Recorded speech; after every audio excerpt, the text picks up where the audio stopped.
Welcome back to my channel. फिर से आप सभी का स्वागत है। और जल्दी से कोई भी जो भी बच्चे न्यू जुड़े हैं जल्दी से सब्सक्राइब कर लीजिए। और वीडियो अगर अच्छा लगे तो ज़रूर लाइक कीजिएगा और आखिर तक देखिएगा, तभी आपको सारे क्वेश्चन का जो एनालिसिस होगा और पता चलेगा कि किस टाइप से क्वेश्चन पूछा जा रहा, और आपका एक टेस्ट भी हो जाएगा इसमें। और अगर इसका पीडीएफ आपको चाहिए तो आप मेरा टेलीग्राम चैनल में जुड़ सकते हैं और वहाँ से आपको मिल जाएगा इसका पीडीएफ। टेलीग्राम का लिंक जो है आपको डिस्क्रिप्शन में हम दे रहे हैं, वहाँ से देख लीजिएगा। हाँ, आज हम लोग करेंगे 126 नंबर से, ठीक है। पिछले क्वेश्चन में हम लोग 125 कर लिए, मतलब 25 क्वेश्चन कर ही लिए, तो उसमें तो वो जो है आपको वो वीडियो अगर आप नहीं देखें तो हम डिस्क्रिप्शन में दे रहे हो, वो पहला 25 भी देख लीजिए और ये आखिर तक देखिएगा। चलिए स्टार्ट करते हैं। 126 का क्वेश्चन क्या बोल रहा है देखते हैं ना। क्या बोल रहा है? The cyclic menstruation is an indicator of.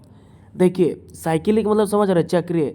Menstruation indicate करता है किस चीज़ को, बताइए तो, बताइए। ये क्या है? 126 ना। हाँ, 126 का क्या होगा इसका आंसर? फर्टिलिटी दूसरा चीज़ होता है, प्रेगनेंसी दूसरा चीज़ होता है, मीनार की पता है ना आपको क्या होता है? मीनार की जो मतलब एक मतलब क्या बोलेगा, 12 साल में मतलब सबसे पहले जब पीरियड्स स्टार्ट होता है ना, मेंस जब स्टार्ट होता है उसको हम लोग मीनार्की बोलते हैं। ये क्वेश्चन भी आता है, ये नहीं कि इससे क्वेश्चन नहीं आता है ये क्वेश्चन, ठीक है। उसके बाद फिर और एक क्वेश्चन पूछेगा कि मेनोपॉज किसको बोलते हैं, मेनोपॉज किसको बोलते हैं, या फिर आपको पूछेगा कि जब पीरियड्स आना बंद हो जाता है तो उसको हम लोग क्या बोलते हैं, उसको हम लोग बोलते हैं मेनोपॉज, ठीक है। वो कब आता है? 45 ईयर के बाद, ठीक है। ये दो क्वेश्चन आता है, इससे रिलेटेड हम आपको बता दे रहे हैं, ठीक है। तो इसका आंसर क्या होगा? नॉर्मल रिप्रोडक्टिव फेज हम लोग कह सकते हैं। अगर साइकिलिक आ रहा है तो साइकिलिक, अगर मेंस्ट्रुएशन आ रहा है, मतलब पीरियड्स आ रहा है, तो उसको हम लोग समझ सकते हैं कि नॉर्मल रिप्रोडक्टिव फेज उसका चल रहा है, ठीक है। वो आंसर। अब 127 क्या बोल रहा? Who was identified DNA as an acidic substance present in the nucleus and name its nuclein. कौन बताया था कि डीएनए में जो एसिडिक सब्सटेंस प्रेजेंट होता है न्यूक्लियस में, उसको हम लोग न्यूक्लिन बोलते हैं? कौन बोला था, बताइए।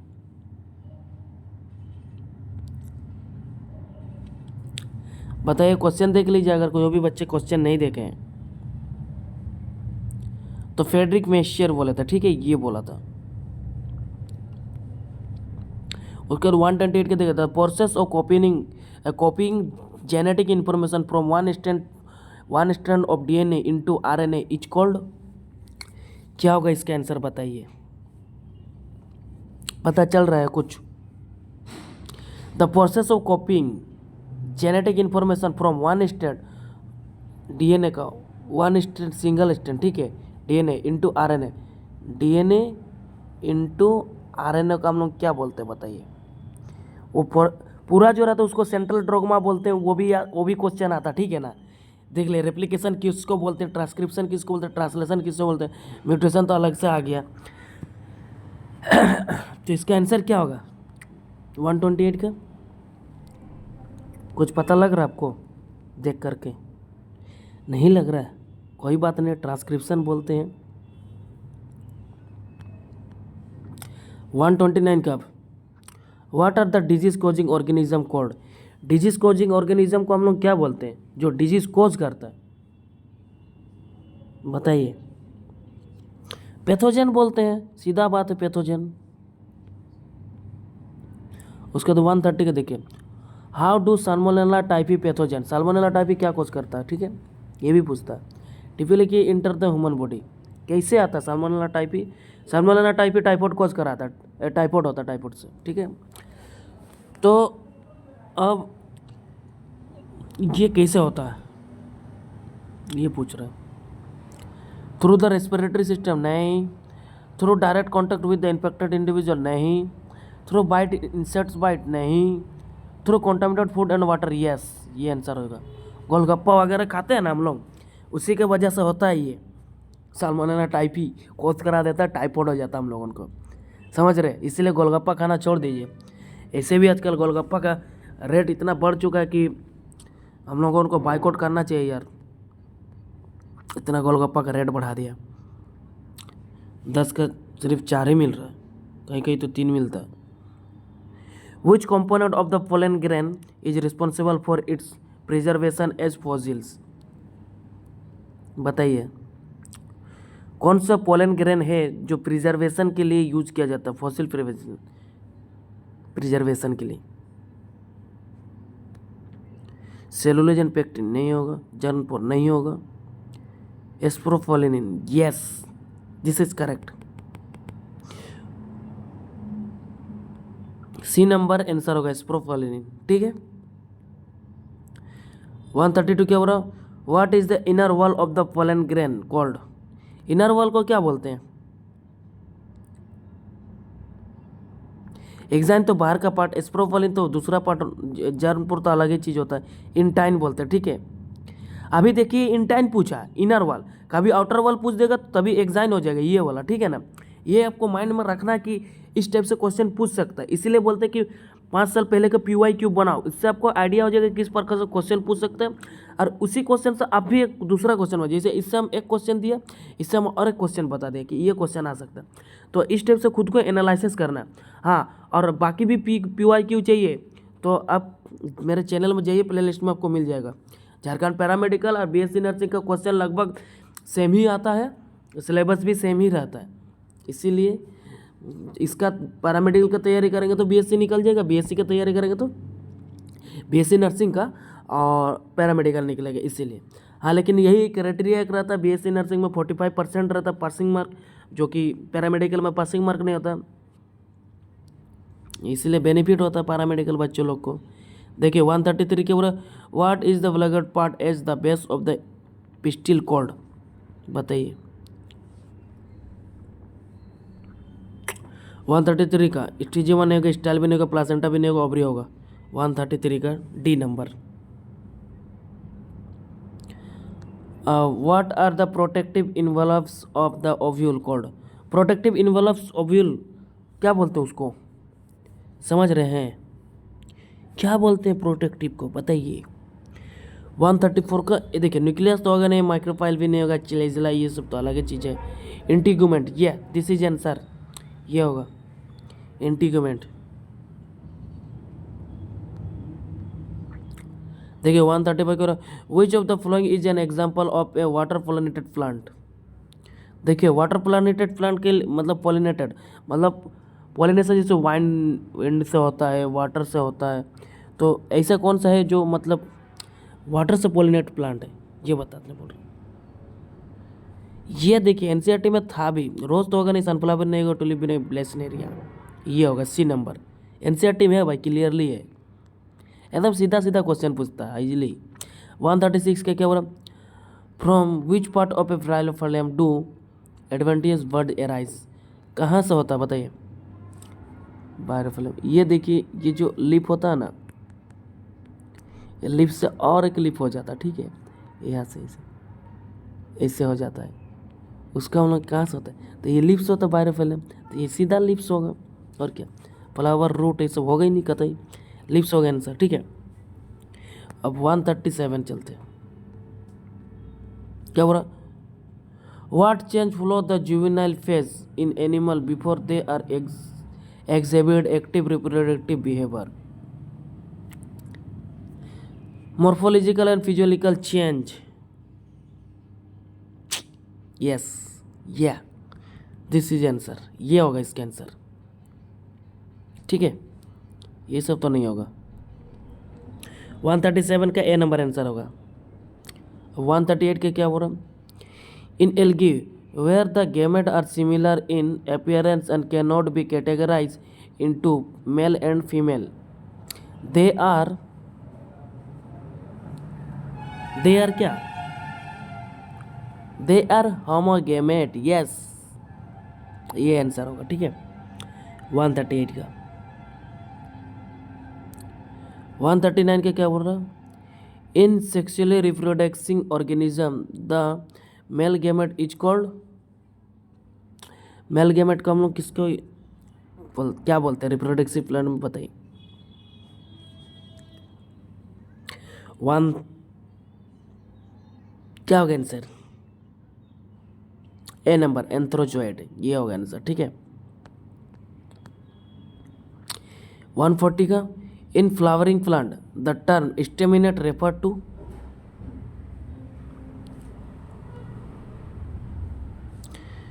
यूनिसेक्सुअल एंड मेल फ्लावर ये होगा कि नहीं? फीमेल फ्लावर नहीं होगा, बाइसेक्सुअल फ्लावर नहीं होगा, यूनिसेक्सुअल फ्लावर नहीं होगा, ए नंबर आंसर होगा यूनिसेक्सुअल मेल फ्लावर।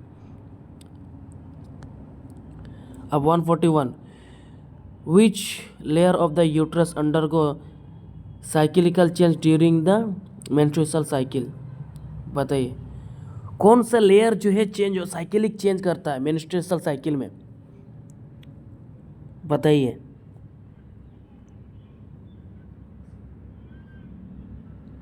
आपको पता है ये जो यूट्रस का लेयर होता है ना, इसको बोलते हैं peri mayo endo.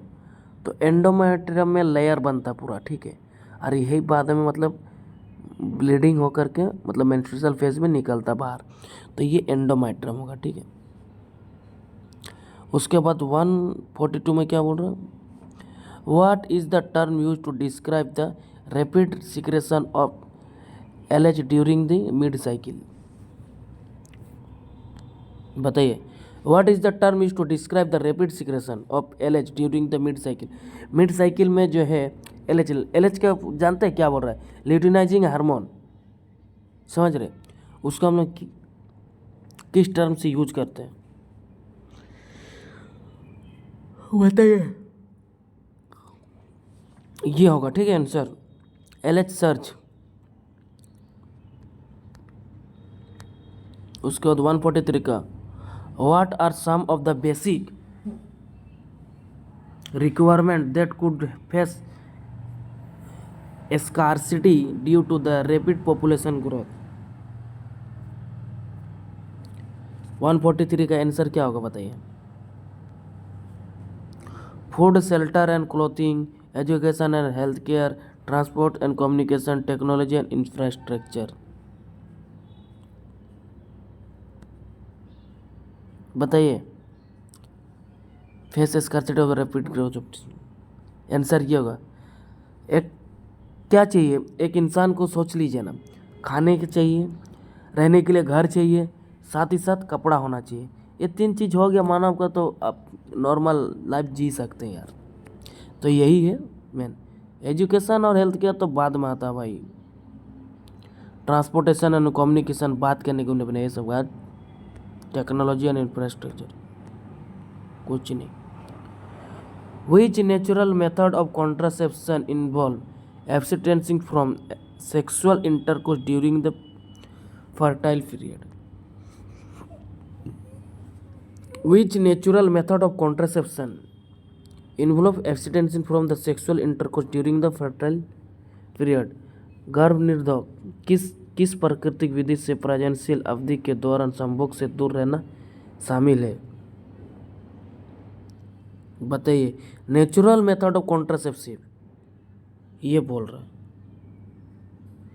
Natural method of, ये तो विड्रोल मेथड तो अलग ही होता है, लैक्टेशन एमोनेरिया मेथड ये भी अलग होता है, बैरियर मेथड भी अलग, ये सब तो सब आपका नेचुरल नहीं हो रहा, ठीक है। ये जो पीरियोडिक सब्स्टिट्यूएंट्स लास्ट है। पीरियोडिक सब्स्टिट्यूएंट्स क्या होता है ना, आप मतलब कभी भी किसी फीमेल का मेंस जो लगभग वही 4 से 5 दिन के चलता, ठीक है।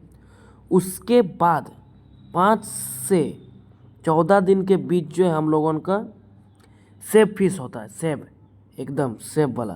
तो इसको हम लोग बोलते हैं, मतलब कैलकुलेट करके जो करते हैं ना, मतलब क्वेटस करते हैं, उनको बोलते हैं हम लोग पीरियोडिक एब्स्टिनेंस, ठीक है, एब्स्टिनेंस ये।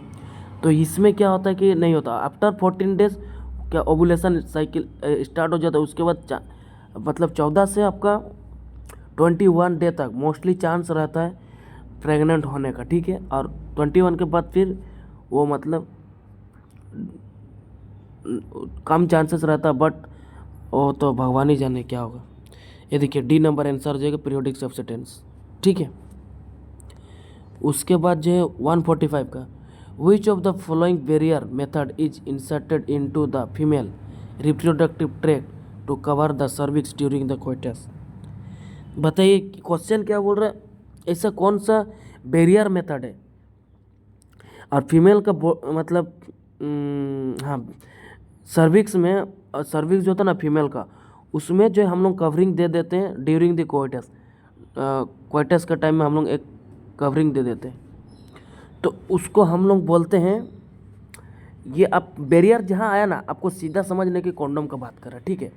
तो इसका आंसर भी क्या हो जाएगा, कॉन्डोम ही होगा, ठीक है। ये हट यार, कौन मैसेज कर रहा है इतना। ये देखिए डायफ्राम, ये तो अलग चीज़ है। कॉन्ट्रासेप्टिव पिल नहीं लेना चाहिए यार, बाद में बर्थ और तुम्हें प्रॉब्लम होता है। वैसेक्टोमी तो आप जानते हैं, भास्ट डिफरेंस, ये पुरुष का जो है नसबंदी कर देता है, ये वाला उठाओ। तो ये होगा आंसर ए नंबर, ठीक है। अब 146 क्या हो रहा, how many lobes does a typical angiosperm anther have. कितना लोब होता है एंजियोस्पर्म एंथर, बताइए। यूनिलोब नहीं होगा, टेट्रालोब भी नहीं होगा, ट्राइलोब भी नहीं होगा, 2 लोब होता है, आप सबको पता होगा, बाइलोब्ड।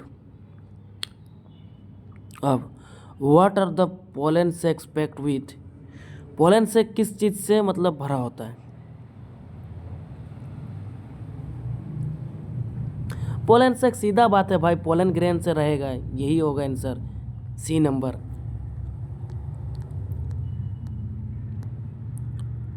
148 के क्या बोला, what are the 4 wall layer surrounding the माइक्रोस्पोंजियम।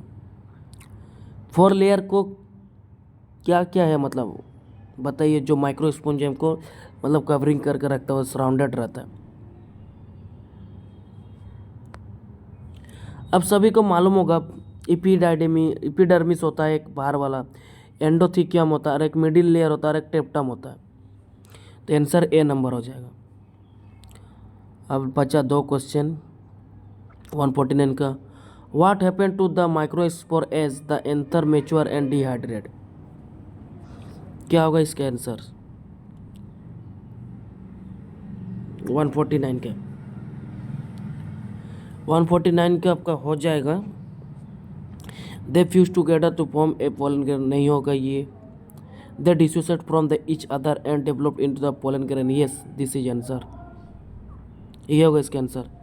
They disintegrate and absorb by the tapetum, ये भी नहीं होगा। लास्ट के, they undergo meiosis from the pollen grain mother cell, ये भी नहीं होगा। बी नंबर आंसर हो जाएगा इसका।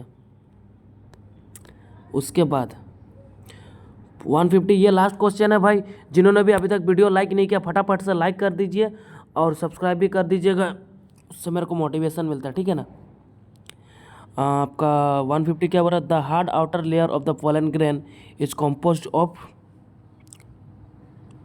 परागकण की कठोर बाहरी परत बनी होती है किस चीज़ से, बाहरी परत मतलब समझ रहे ना, बाहर का लेयर किस चीज़ से बनी होती, सेलुलोज एंड ये नहीं होगा, हट, जर्मपोर साइटोप्लाज्म, ये होगा स्पोरोफोलिन, ये ठीक है। स्पोरोफोलिन हम लोग 2 बार देखे शायद, इसीलिए ये सब वर्ड सब याद रखना, स्पोरोफोलिन। ठीक है, आज के वीडियो में इतना ही बाबू। और जो 50 क्वेश्चन हम करा दिए, ये 23 का था 2023 में जो क्वेश्चन पूछा गया था, अब इतना तो करवा दिए, लेकिन आप लोगों को जो है लाइक करना था, अब किए कि नहीं पता नहीं, बाद में देख लेंगे। और टेलीग्राम में इसका PDF जो है आपको मिल जाएगा, ठीक है ना। तो चलिए, थैंक यू वीडियो देखने के लिए, धन्यवाद। बढ़िया से प्रिपेयर करिए, पढ़ते रहिए, एग्ज़ाम में सिलेक्शन लिए, खूब आगे जाइए। Thank you.